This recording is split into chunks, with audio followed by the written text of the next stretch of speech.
Welcome to LMSU What's Ramadan Means to You podcast, where we will explore the stories, cultures, and the experiences that shape our world today. We will be diving into a very special and sacred time for millions around the globe, which is called Ramadan.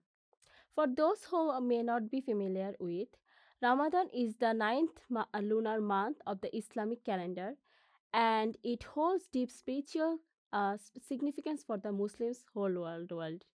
It's a time for fasting, prayer, reflection, and community. But it's also so much more than that. It's a month of personal growth, self discipline, and connection with God. Ramadan's root trace back over 1400 years ago to the time of the Prophet Muhammad sallallahu alaihi wasallam. It was during this month that the first verses of the Quran, the holy book of Islam, was revealed to him by the angel Jibril. This moment is called as Lailatul Qadr, which is a very special night for the whole month. And it's not only about the spiritually significant night of the month, it's also about the fasting that during Ramadan is one of the five pillars of the Islam, and which is one of the core acts of worship and practice that defines the Muslims' faith and actions. Muslims fast from dawn to sunset and abstaining from food, drinks, and other physical needs. But it's not just about the physical act of fasting, it's about the purification of the mind, soul, and body. It's about the empathy, self reflections, and drawing closer to Allah. In addition to fasting, Ramadan is also a time for increased prayer and devotion. Muslims engage in special night prayer, which is called Tarawih, and they spend a time reading and reflecting on Quran. It's a time to strengthen our relationship with God, seek forgiveness, and give to those in need. Ramadan culminates in the celebration of Eid al-Fitr, which is a festival that marks the end of the fasting of the month. It's a joyous occasion filled with feast, family gatherings, and giving thanks for the strength and patience shown during the Ramadan. It's also time to give back through charity, ensuring that no one is left behind.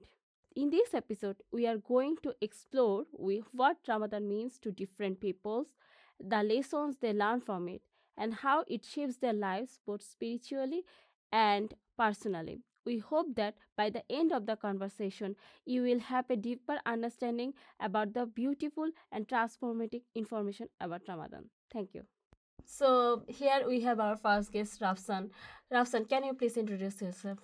So first of all, thank you so much, guys, for having me. My name's Rafsan Hossain Sahel. I'm a first year pharmaceutical science student. I've done my foundation year at London Med as well, and I came here in September of 2023, and it has been a roller coaster. Yeah. So today our podcast is about the Ramadan and how it shapes your life and everything about you feel about Ramadan. So first I want to ask you like what Ramadan means to you on a spiritual level. So I think Ramadan, on a spiritual level, is our connection to God, to Allah, and it's about how much more you can go, how much more you can pray, how much you can communicate with Allah, and just tell Him your problems and ask Him to fix it. Yeah, it's wonderful. Yeah. So like how do you personally define Ramadan? I think I would say Ramadan is a time of unity. Yeah. It is where you'll see everyone come together to have iftar on the same plates. You'll see everyone breaking the fast at the same time. Obviously, there are unfortunate people who might not have food, but even then, you can see that some people are bringing food to them. So I think it's a time of unity. It's a time of togetherness, and we all should appreciate it as much as possible. Yeah, it's a, I mean, blessed month for every Muslims in the whole world. So, like, how does the Ramadan shape your relationship with your family and your community? So I'm Bengali. So every Bengali Muslim, as well as non-Muslims, they celebrate Ramadan. So I think it makes us come together if it helps other communities to see what this is about. It helps your neighbors to come to your house to have a feast. You get invited to other people's house as well for dawats and whatnot. So I think at the end of the day, it's a time of happiness which you can share with as much as people you can see around you. Yeah, and because Ramadan is just for 1 month, and it's a, I mean, and for somebody it's a long time, and for somebody it's a very short time actually. Yes, for sure. I think whatever happens in Ramadan should, I think it's not only meant for Ramadan, but you should spread it out the whole year, because Ramadan is the only month where you keep fasts, but like for continuing 30 days. But at the end of the day, I think you should share this happiness and with everyone throughout the year. Yeah, can you please share some memorable moments from this Ramadan or from the last Ramadan? So I'll share an event that happened last Ramadan. So last Ramadan I was back home, and me and my dad decided to like buy tons of food and share it and spread it with all the needy people. And I think the most cherished moment of that Ramadan was that when there was a child of a rickshaw puller back home, and when I gave the food packets into her hand, she literally cried. And I think that was a wonderful moment of my life, and you can see like how happy she was. And I'll always cherish that moment my whole life. Yeah, it's beautiful moment. Yeah. So, like, do you feel Ramadan brings any changes to your lifestyle or habits even after the month of the ends? Yes, it does. So basically, statistics show that if you can leave a bad habit for 21 days, so you'll be able to leave it forever. And in the month of Ramadan, a lot of people get rid of the bad habits for like almost 30 days. So obviously, it helps you yourself change your bad habits and not continue it in your life. Yeah, it's true. I mean, so many people changes their lifestyle and their bad habits, Exactly. and And they come back to Allah it, it properly. also it also cherishes your relationship with your God, with Allah. So I think, and in Ramadan, you maybe other times you sometimes can't make time to pray all 5 times, but during Ramadan, you make your best effort to pray all 5 times. And I think that remains with you throughout the year as well. Yeah, perfect. Yeah, I also agree with you. So, like, are there any particular traditions or foods or custom that hold a special meaning for you during the Ramadan? Hmm. Let's see. During Ramadan, I think during Ramadan, the most favorite or cherished food that I've had is the pulao roast on Eid by my mom's side. Yeah. Gosh, I miss that food. Yeah, I think during or after Ramadan, like during Eid, the feast that gets cooked in every houses, like your mom's hand food, that's really great, and that's the most memorable thing I've had of my mom. Yeah, I think we can relate here because mom's food is the best food in the It's the world. best food in the world. It's true, yeah. So, like, what are the some biggest top challenges you face during the Ramadan, and how do you overcome those challenges? So being in the UK right now and working and being a student as well, I think the most challenge you face is praying. So if you're on a shift or if you're working or if you're having a class, it's a bit difficult for you to make time to pray accordingly. But obviously you can do the prayers after, but I think we should all try and make a bit of time to pray accordingly to the adhan. Yeah, it's true. So, like, how do you manage balancing these work, studies, and other responsibilities while fasting? I think it's all up to you and your willpower. So even if you're at a job, it's better to ask your supervisor or your manager that it is the month of Ramadan, and obviously praying is equally important to you as everything in your life. So you can just give a bit of time to pray. Yeah, and I think everyone should to be kind this time to their employees and everyone, like so that Yes, they for can sure. get some extra time to pray or to make their, I mean, to break their fast because we know that in UK, in the during the fasting time and breaking the fasting time, if the time, there are lots of people, Muslim people, who are working, and they don't have the proper time to break their fast. So if they can at least get 5 minutes during the fast breaking fasting time or iftar time, I think it would be very helpful, and it would be very kind towards the Muslims and Yes, all. I think our non-Muslim brothers and sisters, they understand the importance of Ramadan to us, because even when I'm at work and I tell my manager that I have to break my fast, I have to pray, he allows me to go and pray, because I think they understand what value it keeps in our life. So I think that's something wonderful. Yeah, I think, yeah, I mean, the non-Muslims are very generous to the Muslims also in this month, and they help the Muslims to do all these things perfectly as much as they can. So, like, this is a blessing for us as well, Truly, because truly. we are from a Muslim country, but I mean, living here in the UK, sometimes it's difficult for us. But I mean, getting some good supervisor and getting some good colleagues and help and getting the help from the non-Muslims is really a good blessings for us, and it makes our life easier here Truly, actually. truly. And Alhamdulillah, I'm very glad for the people I have in my life. Yeah, it's true. Yeah. So, like, as you said that, I mean, you try your best to do the prayer and everything, like manage your work life balance during the fasting time. So how do you see Ramadan influencing your long term spiritual or personal journey? I think in the long term, Ramadan helps you bit by bit, because obviously every year Ramadan's coming. So in the long term, each month of Ramadan helps you get a bit closer to God. Obviously throughout the year, it's like getting closer to Allah is never less. It's never, there's no actually specific time you can get close to Allah. But I think in the month of Ramadan, it's when Allah is the closest to us.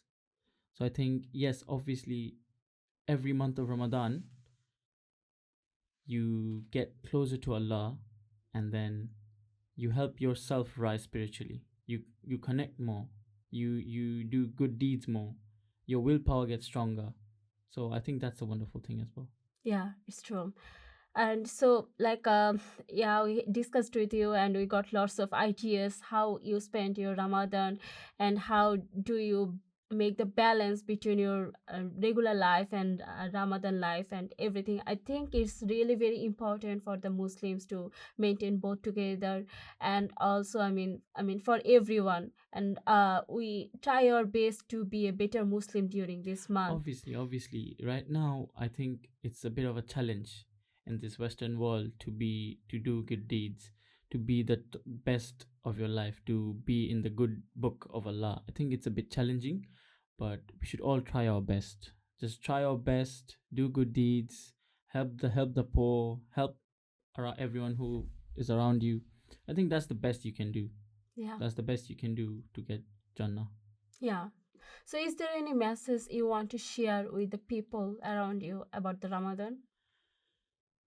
Not specifically about Ramadan, but I would like people around me and all my brothers and sisters around the world to just be kind, be passionate, and help others. I think that takes you a long way. That takes you a long way. Yeah, thank you so much for your Thank you time so today. much for having me. I'm honored. Yeah, thanks a lot. So here is our another guest, Mojahar Ali, the Vice President of Equity and Welfare. My first question to you is, how do you personally define Ramadan? Ramadan, it is one of the holiest months, and it is the 9 month in Islamic calendar. So to me, it is all about doing some good things to create good relationship with our creator Allah.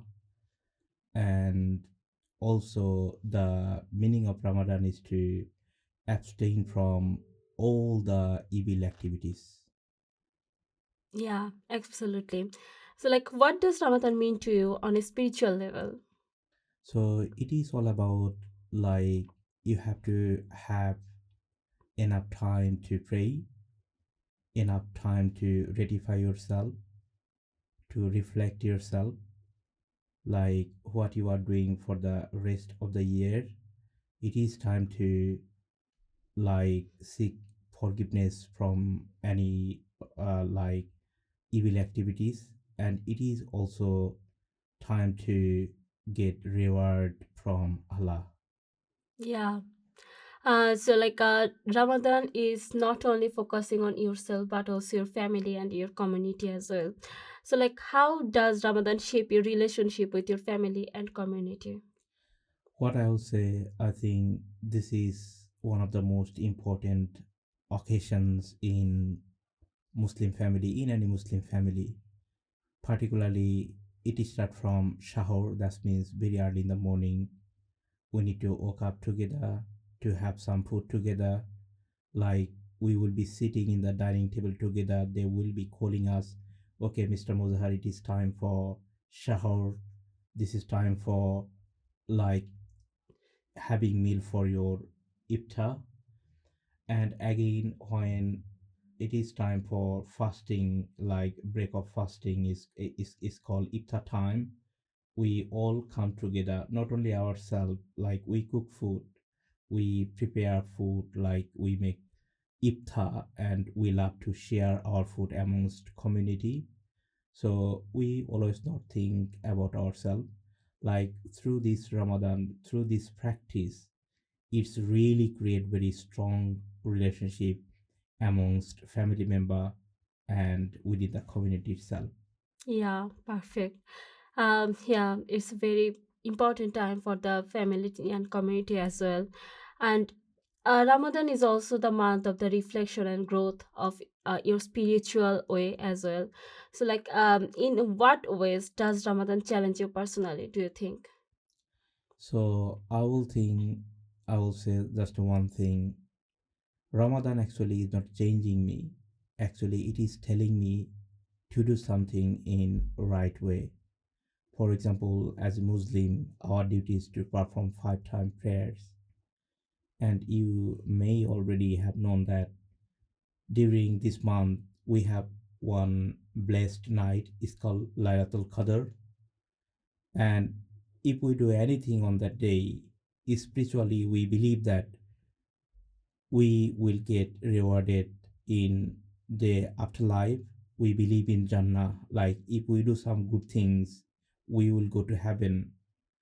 That's why, like, this is like kind of what I will describe. It is like field.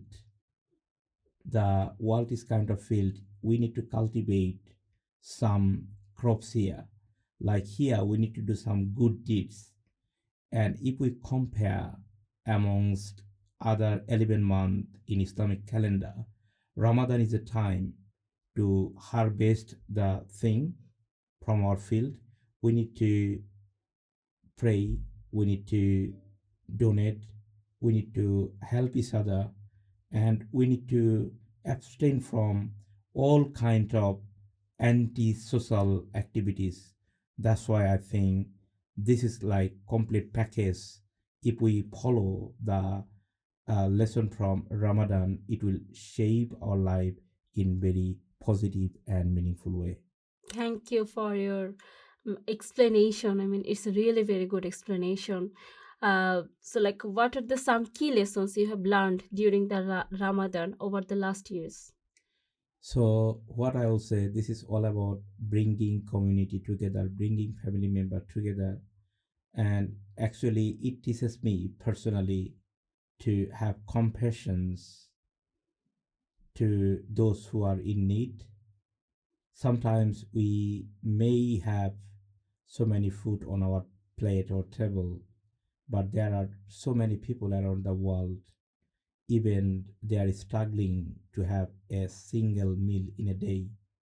This is like teaching us this food is not only for yourself, this is the people like who are in need. Please help them in your capacity.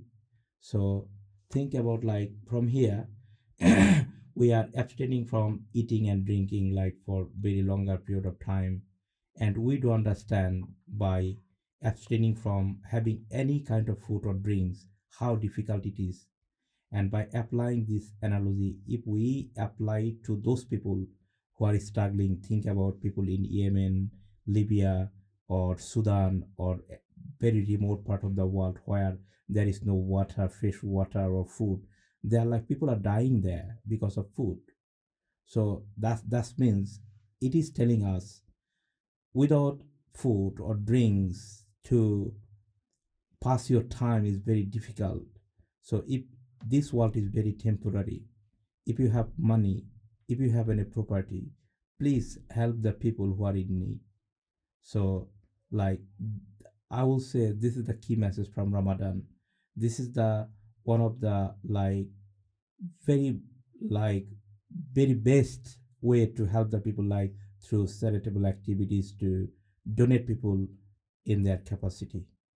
Yeah, you are absolutely right. I mean, feeling the poor, and I mean, getting the message from them, how they are suffering, and this world is temporary, and we should not focus only ourselves, but also our brothers and sisters throughout the whole world, and we should help them regarding every possible ways to make a better world. Actually, this is the main thing I believe that Ramadan gives the message to us, to all Muslim community and also the non-Muslim community, to get together and to change the world in a better way. So, my next question is: do you feel Ramadan brings any challenges to your lifestyles or habits even after the month ends? What I will say, the key message from Ramadan, and particularly I learned from this Ramadan. Ramadan is not all about like abstaining from food or drinks. We have some rules and regulations. For example, we are not allowed to lie. We are not allowed to steal somebody's property. We are not allowed to backbiting behind. We are not allowed to harm people, animals, plant. So if you think from those point of view, if you apply those main lesson from the Ramadan, it will change the world, to be very honest. And so many things I learned from this Ramadan. It is telling me, it is telling me, please follow the rules and regulation of Ramadan, and I will keep doing the same thing as I did during Ramadan. I will try my best to apply those lessons in my rest of the life. I think this is absolutely meaningful. Absolutely, it created very positive impact spiritually, mentally, and religious way. Yeah. So, nowadays, we are very busy with our personal life, with our day to day life things. So, how do you manage balancing between the work, studies, and other responsibilities while fasting? So automatically it will come like this is kind of commitment towards Allah, towards our Creator. Like if we close the door or window, nobody will see us whether we are eating or not, Yeah. apart from Allah. Yeah. Those type of fairness, those type of like sacrifice mentality, as we are doing only because of Allah this Ramadan. And this is like from Ramadan, I put that one in very like spatial places. Okay, this is my main focus. At the same time, I need to do rest of the things. If I observe Ramadan, definitely I- I'm getting so much benefit from it. Even there is no problem to do other choirs or activities like studying, job. Yes, it is tricky and challenging, but think about life after death. One day, today or tomorrow, we all have to go. We all will be dying. There is no option. There is no way to stay in this world. Think about if I die right now, even my this jacket will not go with me. Yeah. So that's why we have to sacrifice. We have to learn from this Ramadan how we can manage everything, how we can sacrifice. So I think it was well balanced, and yes, I did absolutely fine during this Ramadan. Yeah, thank you. And also, I mean, as there are many internationals living in the UK, and you are living here for a long time in the UK without your family, and also there are lots of students, especially most of the students living without their family here and doing their fasting here by themselves. How do you approach the act of the fasting mentally and physically by yourself? Yes, it is really very good questions. So one thing I will say, like, I was also international student. At the beginning, it was very challenging. Even I had to go through so many Ramadan without my family, without my nearest and dearest one. I felt the pain, how difficult it is, particularly those who are alone in this country and who has no relatives, and like mentally you will be little bit traumatized at some point. But there are wider communities. Think about so many communities around the country. For example, East London Mosque or any mosque, any community center, they are trying to bring the people together, like whoever, regardless of their believings, everybody can join them. Even they are not charging for iftar or anything. If you want, you can like have 30 days meal with them, even shahri and iftar together. So I will say this is not only for having meal. This is all about creating your bonds with the community, creating your relationship with nearest and dearest one. So if you feel lonely, if you feel you are not okay, you can connect with community. Then you can celebrate together, you can learn together, mentally you will be strong. And I think, yes, if you need any support, our community people are always there for you. So I think if we can do that way, it would be really really helpful for them. Yeah, absolutely. So, like, what advice would you give to the someone who is observing the Ramadan for the very first time? So one thing I will say, as many times I did mention during my interview, Ramadan is not all about like abstaining from food or drinks. It's all about correcting yourself, like rectifying yourself. In ourselves, we have human body or human mind. Within us, we have two characteristics. One is evil, one is good. So always we need to avoid the evil things. It's called animality. So animality means all the bad activities which will be harmful for community, people, world, even the environment. We should abstain. We need to abstain from that one. And from good things, what we need to do, we need to do all the good things, regardless of our ethnicity or religious belief. If you see somebody who who is not observing or is not fasting, also you got responsibility to help those person.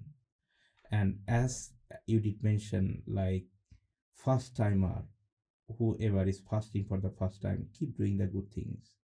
Ramadan is for you yourself. If you be good mentally, you will be so pleased. And before going to the bed, if you do some good things, you can feel like in every religion in the world is meditation. When before going to the bed, you can recall for the whole day, okay, these things today I did this one, that one, my things went really really good, those things, but some of the actions are not okay. Again, like comparing two things, animality and good deeds. Avoid animality, keep doing the good things, love yourself, love community, and always, extend your helping hand to the people who are really in need. Then you will be blessed. The society, your family, as well as the world will be so beautiful. You can make a big difference for this world. Yeah, absolutely. So my last question from you, like, if you could share one message about the essence of the Ramadan with the world, what would be? So my key message will be, again, we will be die one day. Please help the people who are in need. Please stand by the people who are suffering. Whether they are mentally broken, please stand by their side. If they are financially broken, please try your best.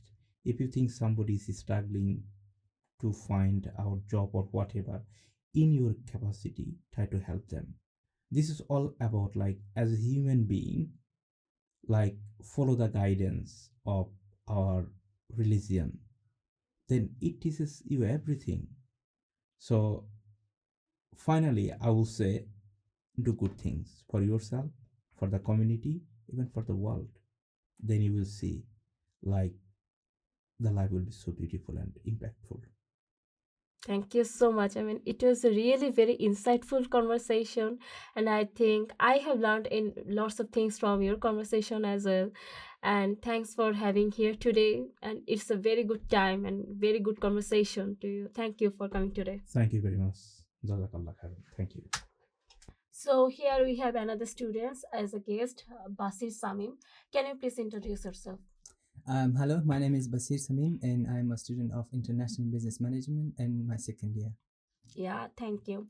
So, as you already know, today we will discuss about the Ramadan, how it means to you, and what Ramadan gives the essence in your life, and how it changes your life. Everything we will discuss about everything. So, first, I want to ask you about like what does Ramadan mean to you in a spiritual level? Okay, so as you know, Ramadan is the holy month in Islam. So this is the month that all the Muslim that they go back to, their special life in Islam. They feel more connected to Allah, and they're doing more prayers. They're being more, religious. So this is one of the best months for all the Muslims, because in this month you get back to your routine that you're supposed to be having throughout the years. And also this month make you a disciplined person, because you wake up at the same time for suhoor at 4 a.m. or 3:30 a.m. in the morning for 1 month straight. And then you do the things that you are supposed to be doing in the Ramadan. For example, you keep doing extra prayers, you don't drink, you don't eat, you're not doing things that can harm other people, or the things that is more sinful. So you abstain yourself from all of these things. So if you do this like for the whole month, it makes you a disciplined person.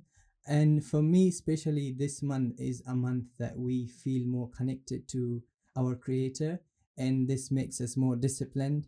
And it teaches us, for example, how if we want to do something, like for example for ourselves, for example, if you keep yourself away from drinking or eating or doing harm things, so it means that you can do anything in your life as well. So this is always like teaching for the Muslims and also non-Muslims as well. So yeah, this is the month that every Muslims is waiting for this month to arrive, and they live their life and they're very happy. Yeah, it's a very good intro actually. So, like, how does Ramadan shape your relationship with your family and community? Well, as you know, life here is very busy and very hectic. But when it comes to Ramadan, everyone tries to come back to their family, spend time with them, especially in iftar where they break their fast. So everyone wants to be together. They break their fast together. They sit together. Even they're helping with each other at home to prepare food after for the iftar. So it's a very good month. It makes people get connected. And yeah, there is love and joy in the family, and everyone is happy because there is always something shared together with them, between them, and they're talking about them, and they're preparing, and they're talking about like how Ramadan is. They're asking from each other. And they're also at the end of the Ramadan we have a celebration which is called Eid, so they're talking about Eid as well. So there is always happiness and love in the family. So this is the month that it makes people get connected to their family, and it doesn't matter where you are, you just always want to come back to your family, stay together and spend time with them. Yeah, I can see the happiness in your face as Yeah. well. So, like, how do you prepare spiritually and mentally for the Ramadan? Well, as I said earlier, Ramadan is a month that everyone is waiting for. So when this month arrives, so everyone tries to be, a person uh, that is loved to Allah, to the Creator, because this is the month that they leave things for the sake of Allah, or for the sake of this month as well. They're doing more good deeds, and they're abstaining themselves from harm things or bad things. They are trying not to commit any sin. So it's a very good month for spiritual as well, because this is the month that can shape you. And I've seen so many people that they were doing a lot of harm things, or they were making a lot of sins, but after Ramadan they were completely different people, because they kept doing good things and good deeds for a whole month. And after the Ramadan they changed completely. because it was a discipline. It made them, do something different for the whole month. If you do something constantly, it makes you, feel different. It changes your life as well and your daily routine as well. So it's a very good month. And I've seen so many people, and I can always see a change in myself as well when it comes to making habits or breaking habits. So it's a really good month for making and breaking habits as well. So there is always blessings and always learnings and learnings in this month. So that's why it's a very good, and I love it. Yeah, and also like after the Ramadan, we all miss the Ramadan because it's so much blissful month for us. So Yeah, like the indeed. Muslims getting missing all the things, the Sahar, the Iftar, and also the community and everything they are going to miss after the end of the Ramadan. Yeah. So like in the modern world, it is getting hard to maintain all these things in a proper Islamic way. So, like, how do you stay connected to your faith and values during Ramadan, especially in this modern world? Okay, so it always depends on the person, like how they feel connected and how they want to live their life. It doesn't matter whether they're in the Western countries or they're in their own countries, but it depends on the person as well. But as I said, it is the month of discipline. So when Ramadan arrives, everyone gets discipline. So they feel something in their body, they feel something inside their soul. So that makes them do good things, and that's make them be more, responsible for this holy month. Because at the end of the day, it's always about your mentality. If you are a true believer, you will do good things even if you're in a, modern or Western countries in the world. So yeah, it's always depends on the person. Yeah, I totally agree with you. So, like, are there any particular traditions, foods, or customs that hold a special meaning for you during Ramadan? Yes, there is so many foods, and I love food, especially in Ramadan. Yeah, Because when we are preparing for iftar, this is the only time during the day that we eat after, like, whole so day long fasting. not having drinking water or food. So we prepare like different things. So the only thing that we break our fast with is the date, and then we drink water, and then we prepare some snacks, and then we prepare the beautiful food, especially traditional food. And that's something that everyone is waiting for. And once it's the time for breaking the fast, so they just enjoy and eat the food. So yeah. Yeah.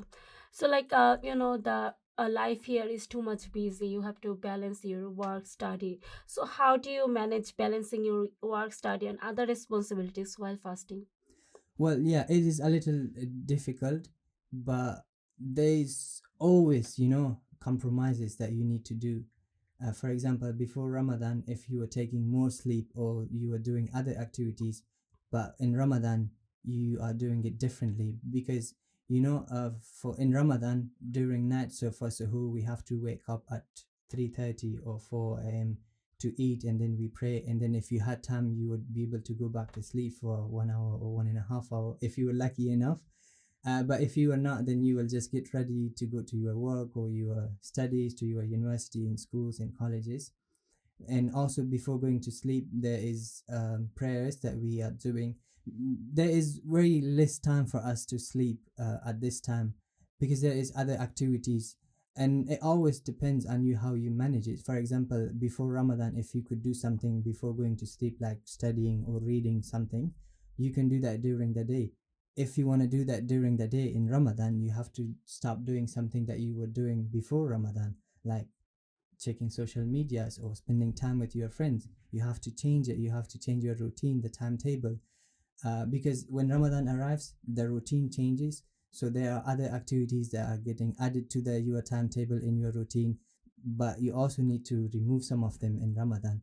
But yeah, it depends how you manage, how you prioritize your tasks. But it is possible. Yeah, it's always possible. Sometimes you may see me as a sleepy person in Ramadan, but it's always possible. But it's not the case all the time. But yeah, it is manageable. Yeah, I mean, also like I think in during the Ramadan we don't waste time like the other times, so we manage the time properly during the Ramadan because there are lots of things, and every Muslims want to pray more rather than the regular prayers, so they manage the time, and if Yeah, we can keep that routine for the whole year, then it would be a blessing for us, and we can change our life in a very positive way. yeah, true. So, yeah. So, how does Ramadan differ you in a multicultural and non-Muslim majority settings? Well, I would say I'm lucky enough that I'm in a place where everyone respects their belief, everyone respects what other people are doing. Like we're working here, and everyone is so respectful for us because it's Ramadan. And yeah, it is. I wouldn't say it is difficult. It is something that I'm lucky and I'm proud of to be here. And yeah, this is what I can say Yeah. So, like my last question, if you could share one message about the essence of Ramadan with the world, what would it would be? with the word. Okay, so Ramadan is a month which is very blessed month, and it changes people in a good way, and it helps you make a good habit, and it makes you be disciplined even if they're not Muslim, but they have their fast. So there are different kinds of fast, but this one is a little different from other religions, because in other religions they're allowed to drink or eat some specific food, but in our fasting, when we fast, we're not allowed to drink, we're not allowed to eat. And it also gives us an idea, a sense, like for example, there are so many poor countries, they they don't have food, they don't have access to water, or they don't have access to live in a good house, they don't have access to shelter. So it also gives us an idea, what if we had a life that they're living? So this also makes us, to help with the poor people, to be more generous towards them, because it helps us to give us a feeling of how other people are going through in the life. Because if you're having food, if you have access to everything all the time in your life, you won't feel any different in your life. So this is something that makes you think, makes you feel about other people, and this is what makes you, donate or help with them, because you have the sense of feeling that, okay, if I don't eat, if I don't drink, how it feels. But this is only for 1 month or only for a few days. But what about other people that they don't have access to food or access to water, like in their whole life? So this is what makes you help them as well. It's a very good message. Thank you for coming here today. We are blessed to have you, and it's a very good conversation to learn from you and to hear what Ramadan means to you. Thank Thank you you for for having coming me. today. Thank you so much. Yeah. So we are having some guests today, and we got the ideas from the students, like how they spent their Ramadan, how they learn the spiritual essence from the Ramadan, and how it impacts their daily life, and how they carry it on for the rest of their year in during their life. So it was really very impactful conversation with every students, and we could learn lots of things from the students, like also from the Muslims perspective. Like Ramadan is not only about just fasting, abstaining from foods and drinks. It's about the spiritual connections with Allah, with the Almighty, with the God, and also making better life for themselves and for others as well. We can develop lots of good habits during this whole month, like helping each other, and also learning new things, and also pray in the time to time. And it's a very blessed month actually for everyone, and also making the connection between the community and with the family, which is really very important in this modern world, I guess. So it's a very impactful session for us, and I think it's also for you and those who are the non-Muslims. I hope they will learn about more about the Ramadan, and also they will be more kind to their Muslim friends during the this time. And it's the very last time of the Ramadan, so within 2 or 3 days the Ramadan will be an end. So I hope that this Ramadan will put a positive impact in everyone's life, and we will carry it over during the whole time with us, and we will keep it with us, like how to help people and how to make a better life, and how to abstain from the bad habits as well. So thank you for having us today and hearing us today. And I think it's a very good time to for everyone to sharing their moments. Thank you so much.